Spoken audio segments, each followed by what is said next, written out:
welcome to this explainer. You know, if you've ever stared at a massive, complex chemical name and thought, okay, this is literally an alien language, trust me, you are not alone.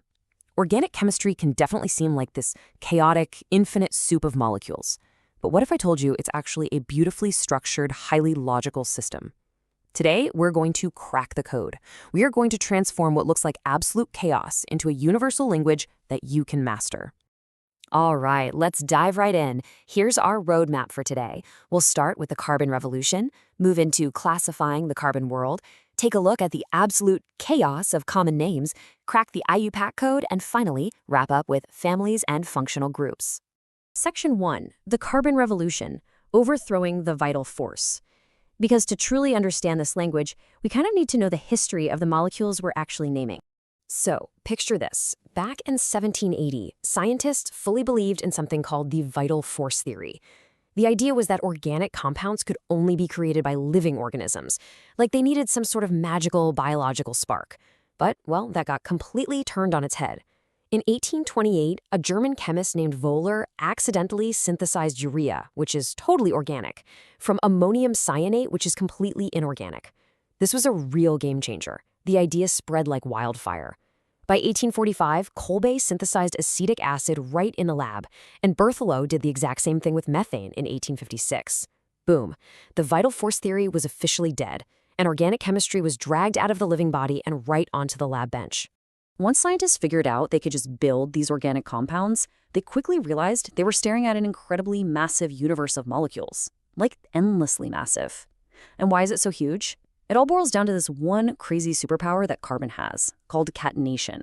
Catenation is basically carbon's unique ability to form covalent bonds with other carbon atoms. It literally loves to hold hands with itself, creating these endless open chains, branched chains, and huge closed rings. Because of this single property, carbon compounds just vastly outnumber inorganic ones. Moving on to Section 2, classifying the carbon world, mapping the molecular universe. With millions of potential variations popping up, chemists desperately needed a map. So, scientists organized this endless sea of molecules using a really elegant, broad separation right at the very top. If we follow this tree downwards, you can see how everything splits into open chains, also known as acyclic or aliphatic compounds, like your standard propane, and closed chains, which are those cyclic ring compounds. From there, the whole thing branches out further into straight versus branched chains, or homocyclic versus heterocyclic rings, the whole shebang. It's essentially a perfect hierarchical map of the entire carbon universe. Section 3. The chaos of common names, naming by ants and goats. Now, having a map is great, right? But you still have to name the territories. And let me tell you, in the early days, this was an absolute disaster. Before any sort of universal system existed, naming organic compounds was just completely arbitrary. Chemists basically named things based on where they found them, their history, or even what they smelled like. No joke. For example, formic acid comes from the Latin word formica, meaning red ant, simply because it was literally distilled from ants. And butyric acid? That comes from butyrum, meaning butter.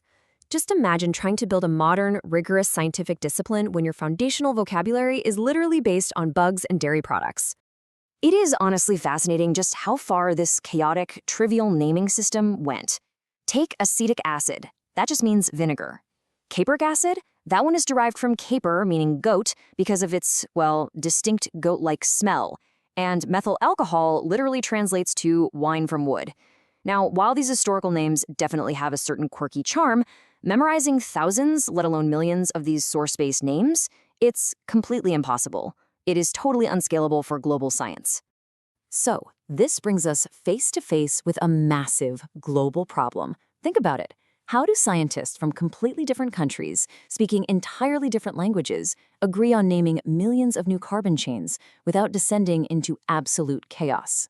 Well, that takes us to Section 4, cracking the IUPAC code, the universal chemistry language. Enter the hero of our story, an international standard. The International Union of Pure and Applied Chemistry, or IUPAC for short, stepped in and created a systematic method. They essentially turned naming into a straightforward, predictable algorithm. So the absolutely crucial point here is to follow a few core rules. First, you always find and select the longest continuous carbon chain. That becomes your parent chain. Second, You number those carbon atoms starting from the end that is closest to any attached groups, or what we call substituents. And third, if you've got multiple substituents, you number the chain so the sum of their positions gives you the lowest possible number. It is just highly, beautifully logical. Let's actually look at the grammar of this language in action and deconstruct a full IUPAC name piece by piece. Take 4-bromo-cyclohexanol 1-ol. Now, I know, it looks super complex at first glance, but it is really just building blocks. Hex is our word root, right? That tells us there are 6 carbons. Cyclo is a primary prefix, letting us know it's a closed ring. The an is our primary suffix, showing us it's all single bonds. 1-ol tells us there is an alcohol group hanging out on carbon 1. And finally, 4-bromo is our secondary prefix, which just tells us a bromine atom is sitting right there on carbon 4. It's brilliantly modular. To actually speak this language, you really just need a little bit of vocabulary. The word root is essentially the noun of our chemical sentence. It simply counts the carbon atoms in that longest parent chain we talked about. 1 carbon is meth, 2 is F, 3 is prop, 4 is bud, 5 is pent, and 6 is hex.